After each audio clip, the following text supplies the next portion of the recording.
Well, hello and welcome. I'm Sue Britz, And I'm Tina Lokkbakk. Welcome to Retired. the podcast where we talk about what life is like when we put on new tread, new wheels that move us to our next adventure.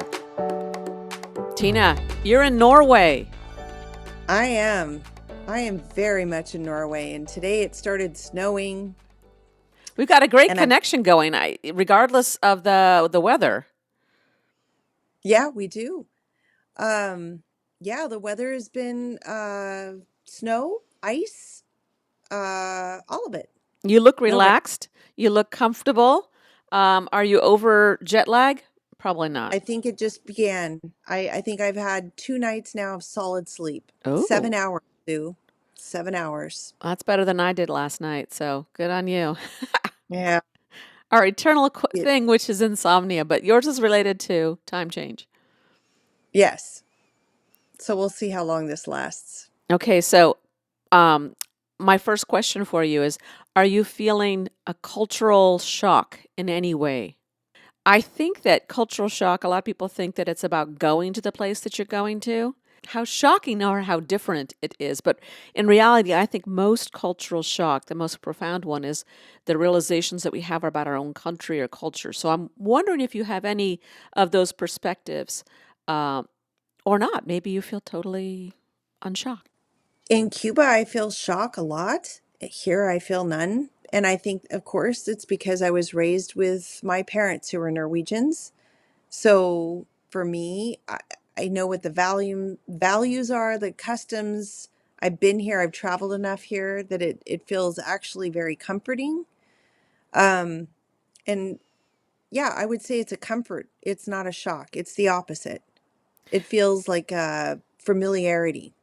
Okay, and any reflection on the other perspective, like about your own home U.S. culture, that realizations that hit you, like so sometimes what I found is that realizations hit when you come home and you're able to reflect on what you've experienced, but sometimes they're smack in the face. You're like, oh my gosh, and you didn't realize this about your own home culture, or maybe you're such a seasoned traveler by now that that's not happening to you. Okay, nothing's coming to mind. You should see the look on her No, face. it's not. I'm really trying. You don't have to try it. It was just a response thing. I will prompt you perhaps. What about your experience in watching the U.S. in the news yesterday, which happened to be the 20th? Oh. Um, I watched the inauguration on the Norwegian channel. So it was all said in Norwegian. And I think that Norwegians were shocked at some of the things said. Shocked. I think there were everybody here is just waiting to see what's going to happen and how much this is going to impact them. Um, so I only saw it from my cousin's perspective, and we're very much similar in the way we see things. But I think as a country, they are concerned about what's going to happen, and I do know that it's very pro continuing to support Ukraine because I think that the feeling is if Ukraine goes under, we're all going under, and I Mm-hmm. think that there's concern about the NATO part cracking apart as well. And so there, I think it's in kind of back burner talking where the European um, community needs to maybe create their own solid force um, outside if things start collapsing. We just don't know. It echoes the feelings of people all over the world, I think, including the United States. So the wait and see and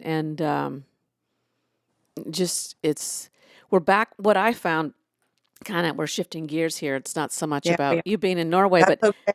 um, This I'm. is big news. It is, but for me, it was like I was a realization that we're back into that same period that we were in 4 years before, where every day you wake up and every day it's another concern or worry or uncertainty and fear. So all these disconcerting feelings and bracing yourself is back into play, and it's at a even higher level. I think the stakes are even higher than the previous time. So that's the reaction I felt, the realization that I'm feeling. I mean, I just looked at the news today. Today is Tuesday. We're talking hours, not even What? 24 since he took the inauguration. Since 34 did that, and we already have Elon Musk doing it what appears to be a Nazi salute in his talk. So that's scary. And I wonder, well, a couple of things. My cousin always goes to look at the news, and the two things that stood out for me today is Biden just took Cuba off the terrorist list, and we're just a few hours in, and it's back on the terrorist list. So that's not a good sign for what the relationship will be, which is what many Cubans have been concerned about. So, we'll see how that goes. And the thing that surprised me, and I looked it up, was he wants to take back citizenship, birthright Yep. citizenship, Yep. based on your parents. And it was interesting because my cousin explained to me in Norway, it's kind of always been that way. If you aren't clean about how you came in, they do send people back here. Even if and she was telling me of a case where um, I think it was someone from Afghanistan, a couple from Afghanistan who had a child here and had gone to school and was more Norwegian than a Norwegian, or as Norwegian as any Norwegian. And it had been 12 years in the school system, everything. And they sent the whole family back to make a point that when you enter here, you have to enter legally. Otherwise, it does impact your children, and there is no birthright protection. But what I find interesting is in the United States, I hope I've got this correct, but I think we've had it in our Constitution since 1868 that it doesn't matter if you're born here, you're born here. So I don't know how difficult it will be to overturn something that's in our Constitution. Right. But I think, as I was telling my cousin, what we are going to see for the first time is how strong our Constitution is, and how we are able to uphold it when it is pressed by our president. And I don't think we've had very many. Correct me if I'm wrong.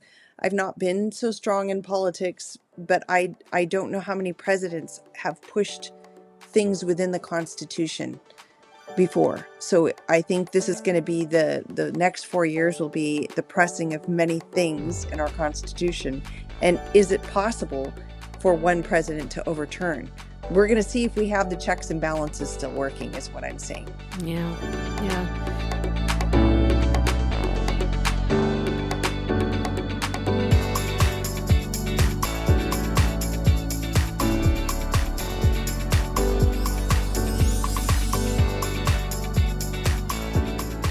Would you like to shift over to, how things are going in Norway? What are you finding out so far?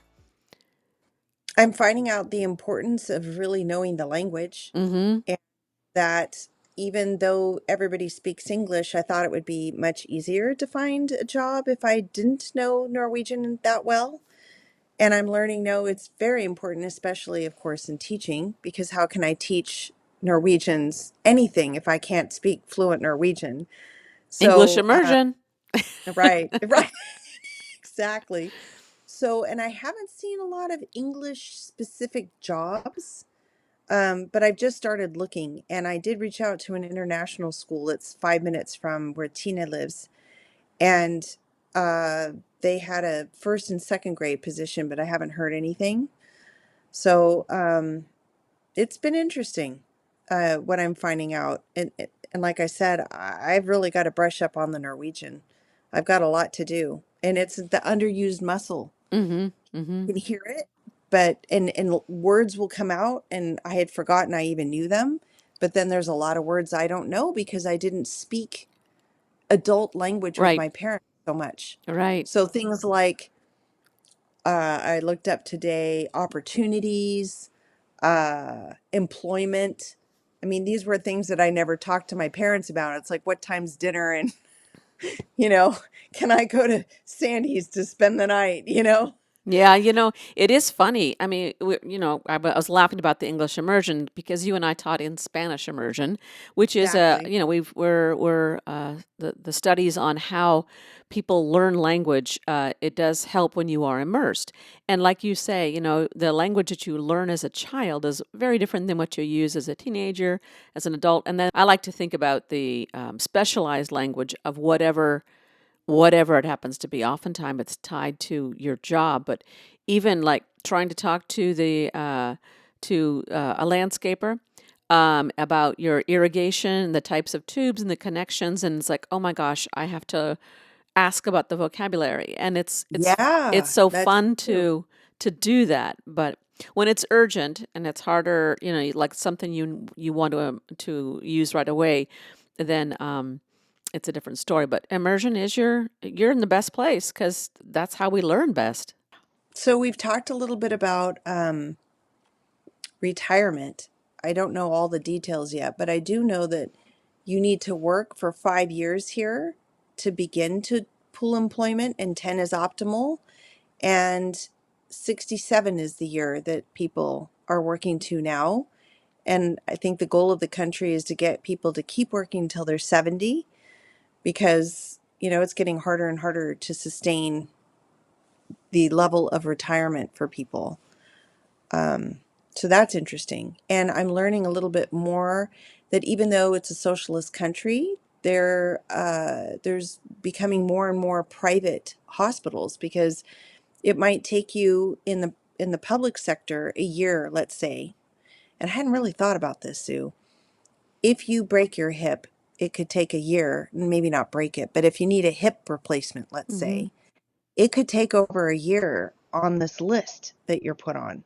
Versus if you pay private, you can go in, soon and get it done almost instantly.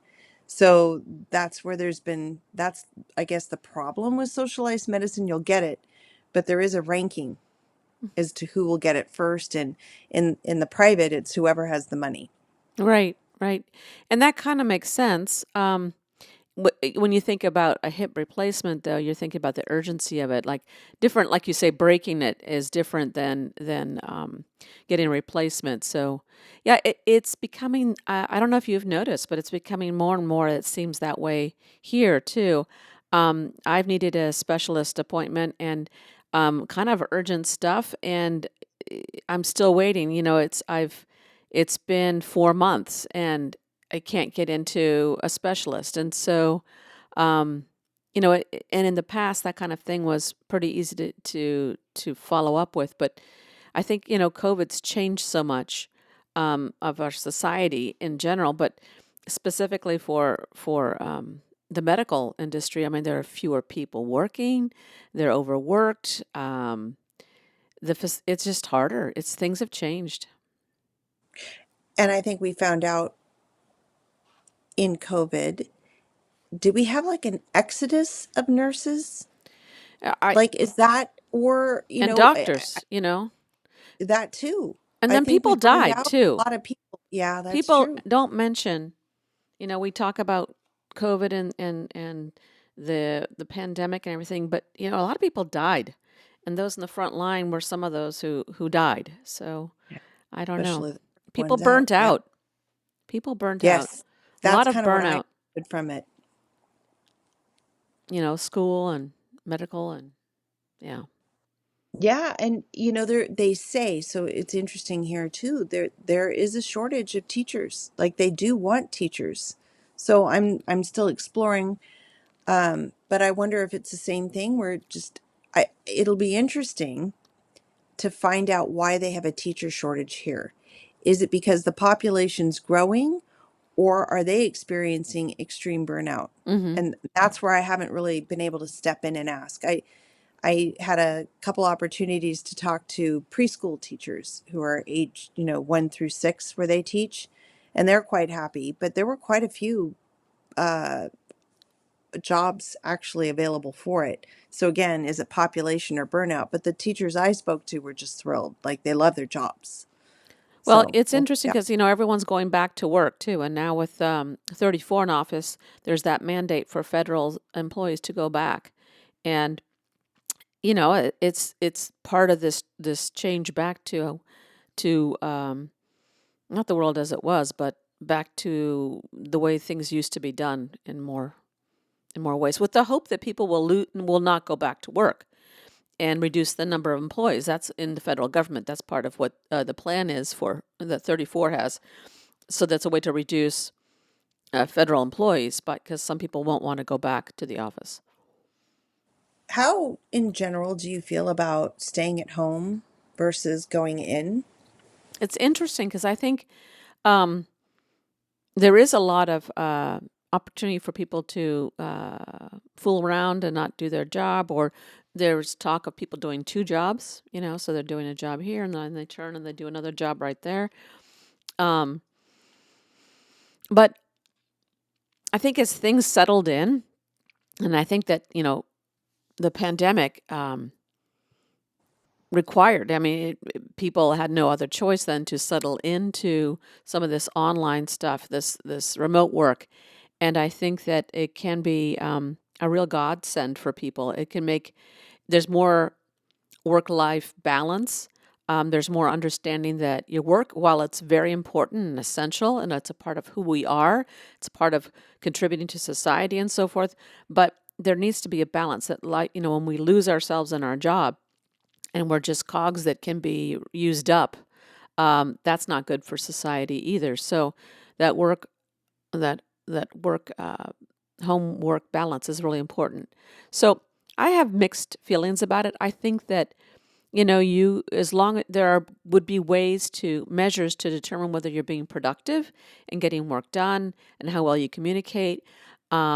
So with those measures in place and adapting as we see they need to be adapted, I don't see any reason why, remote work couldn't be really valuable. And I think that the hybrid thing too, going into work occasionally could be really good. But if you think about it, if you don't have this infrastructure of a building and everything around that building that needs to be maintained, you can really streamline your business. So if a lot of business doesn't require you to be in a building altogether, it could be really a good way to streamline and be efficient with your spending as a business.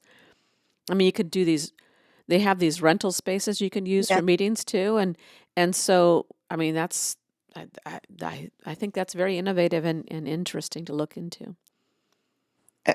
I think my only concern would be how many vacant buildings, especially where we live, would be if it was completely like that. And I know all the people that developed it and they own it and now they can't rent it. And what do you do with Turn the, it I mean, into that's a housing. lot of money loss, Turn it into huh? housing. There's a housing. But who's going to fund that?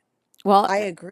no, But to convert all these things, it could be pretty costly. And if you're the person, if you and I had invested in what we thought would be desired office space and no one's renting because everyone stays at home, we're left holding the tab.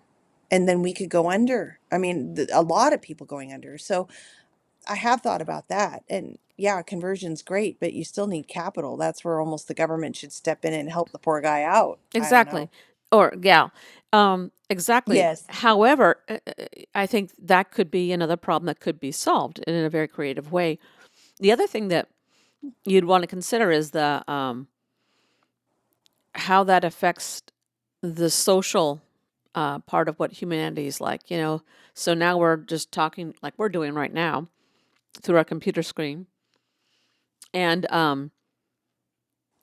what does that do to the social part of who we are? Because I remember loving going to work.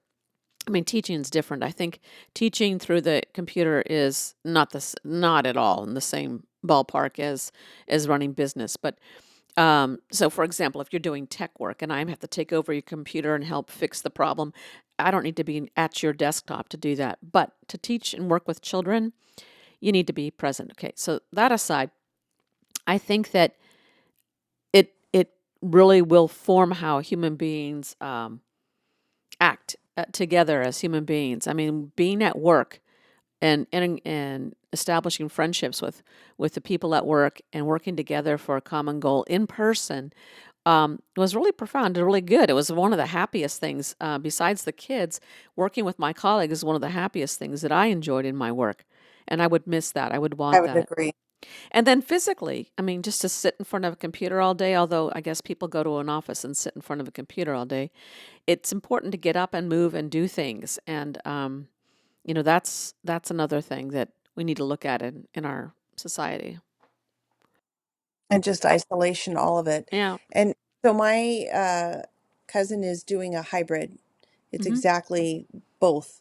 And so today she had planned on going in and she said, I just felt like I needed to be at home, but I wanted to go in 3 days this week. And she said, well, it's perfect because I went in yesterday and we had meetings and I have meetings slated for Wednesday and Thursday.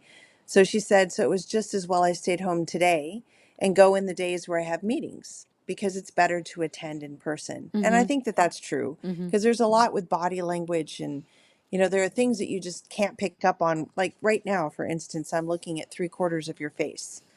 Um, and when you get the whole body in perspective, you can really understand what people are thinking much better, Hmm. through expression. So I think that we lose a little bit of that. And I think it is important. And as I'm looking into what do I want to do if I do want to go back into teaching, um, I think what I do miss is exactly what you said.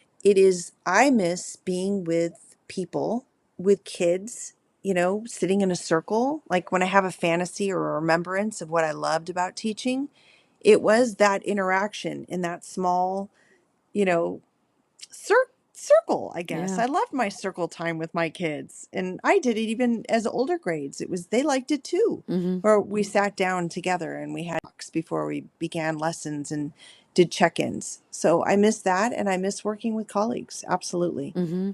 So I think hybrid, I think is optimal. But like for her today, she worked, she took her breaks, she'd get up from the desk, she'd walk out, say hello, and then go back in. But it was good for her.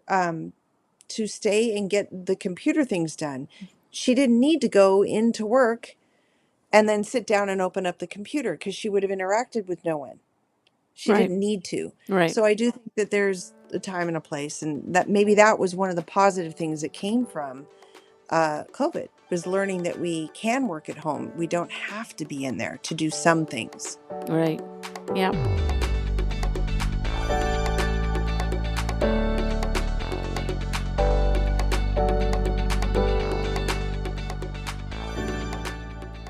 So my turn to ask, what have you been doing on this side of retirement? I want to know what you've been doing. On this What is side of your retirement, we've been talking for a whole year about this, Tina. I want to know specifically now, recently in this past week, like what are you doing with your Well, time? what do I do with my time? It's interesting. Yeah. It's so funny because when people are retiring, they go, well, what are you going to do?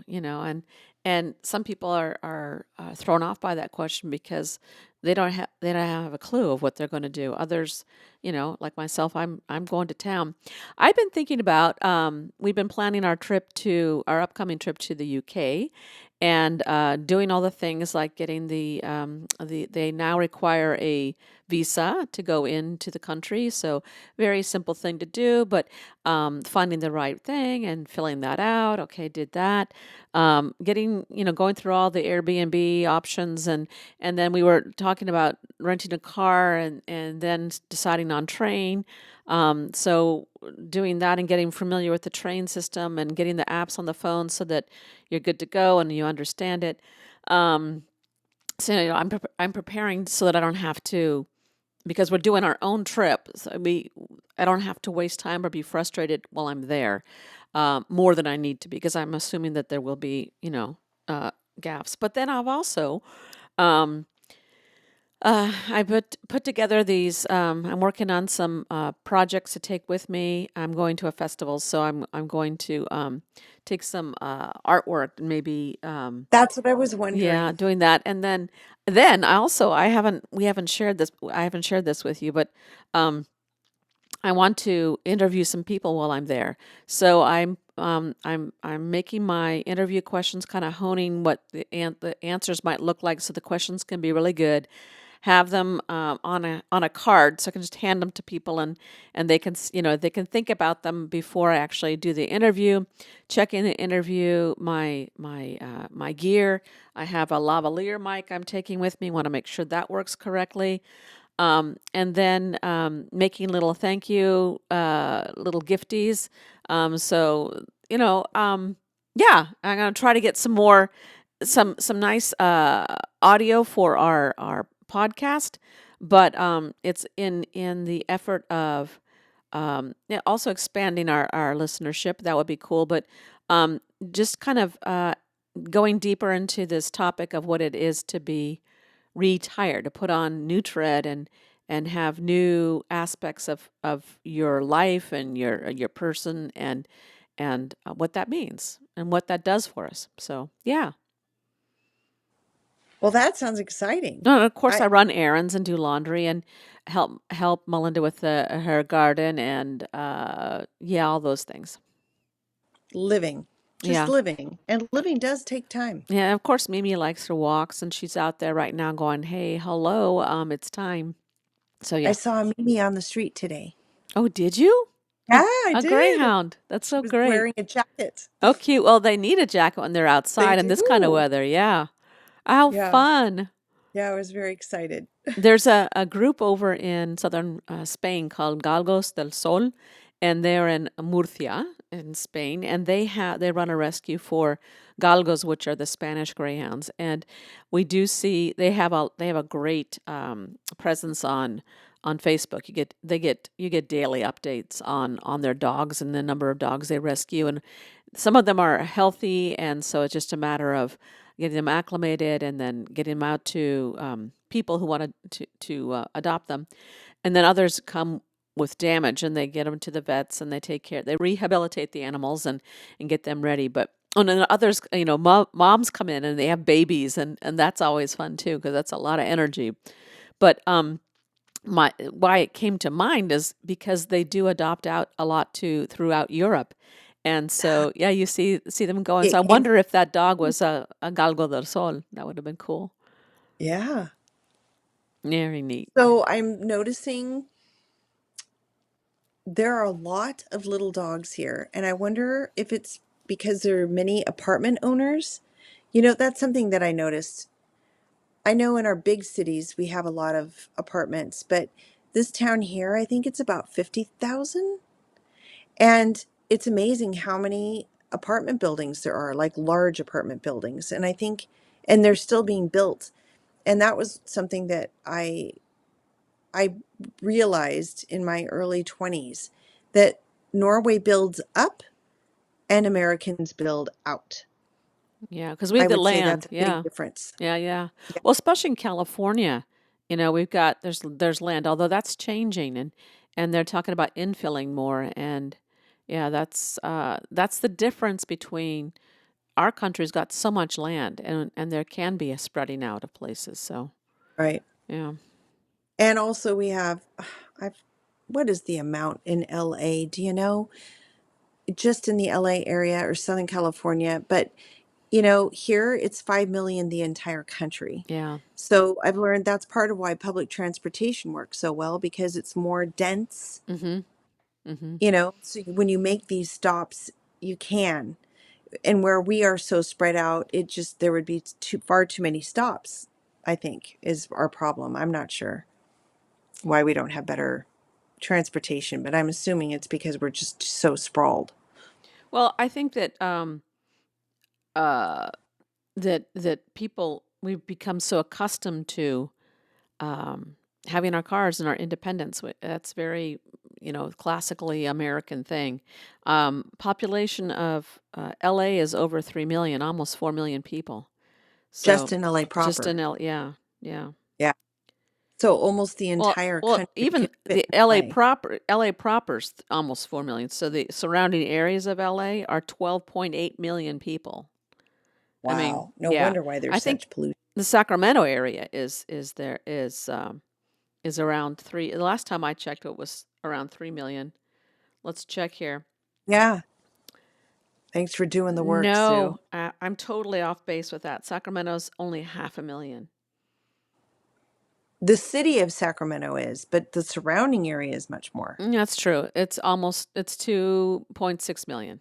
So, yeah, I was about right. So About, imagine that. yeah. There's 2 times Norway, the entire country, in just the LA area. Yeah. That's a lot of people when you think about it. That's a lot. Mm-hmm. Too many. In an area without a whole lot of water. Well, and poor Talk. LA. Oh my gosh. Poor LA, right? Oh, can you fill me in? I haven't heard much more. I How can't how fill is you in, you know. Yeah, it's not good. So, no. It's interesting how there's horrible thing that happened is now not in the news cycle as much because of the inauguration, so and the big shifts that'll be happening. one tragedy at a time? Oh, God.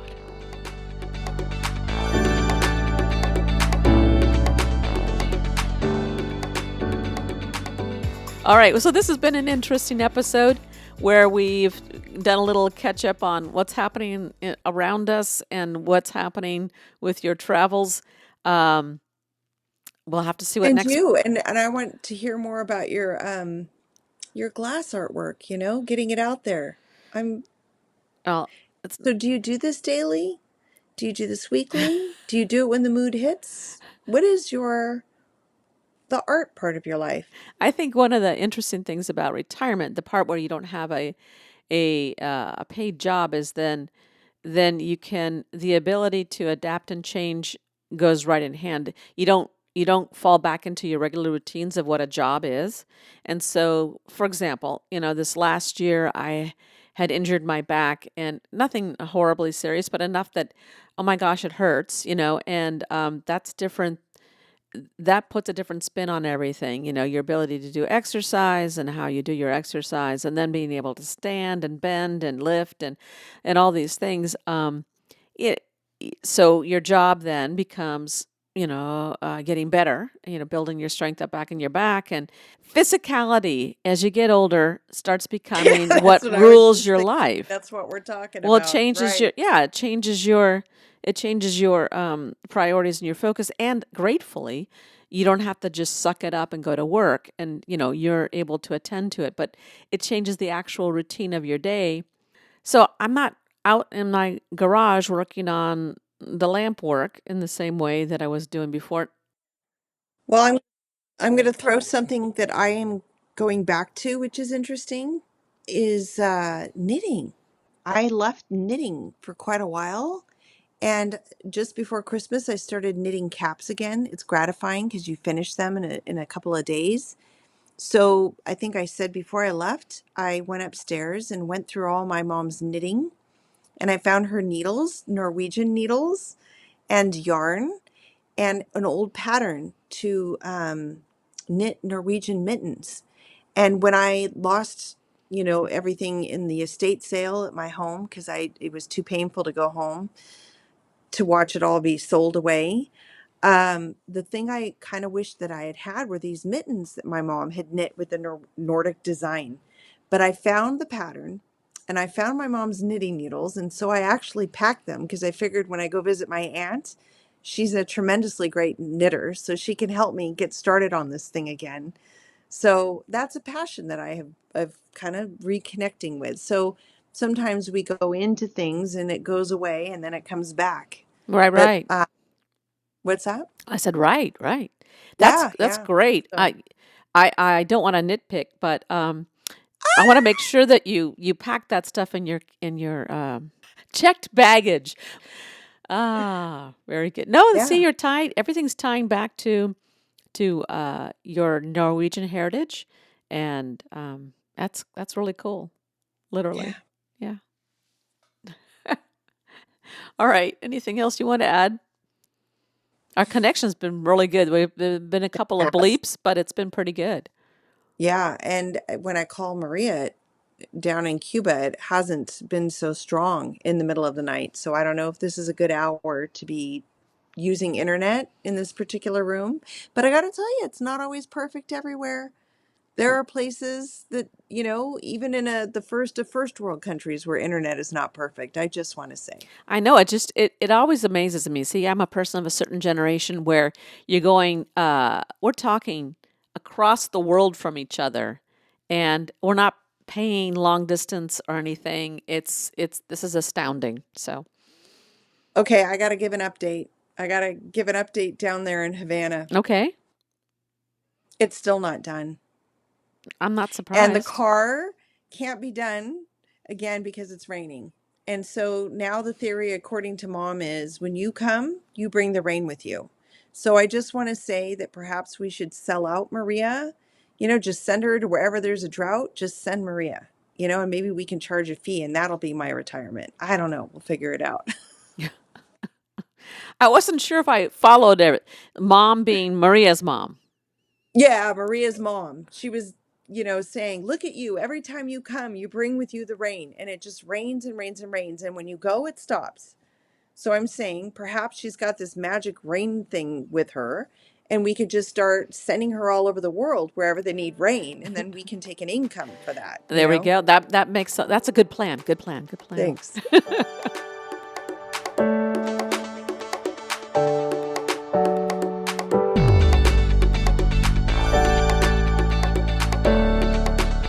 Thanks for listening. Now let's pack up this week's episode in the trunk.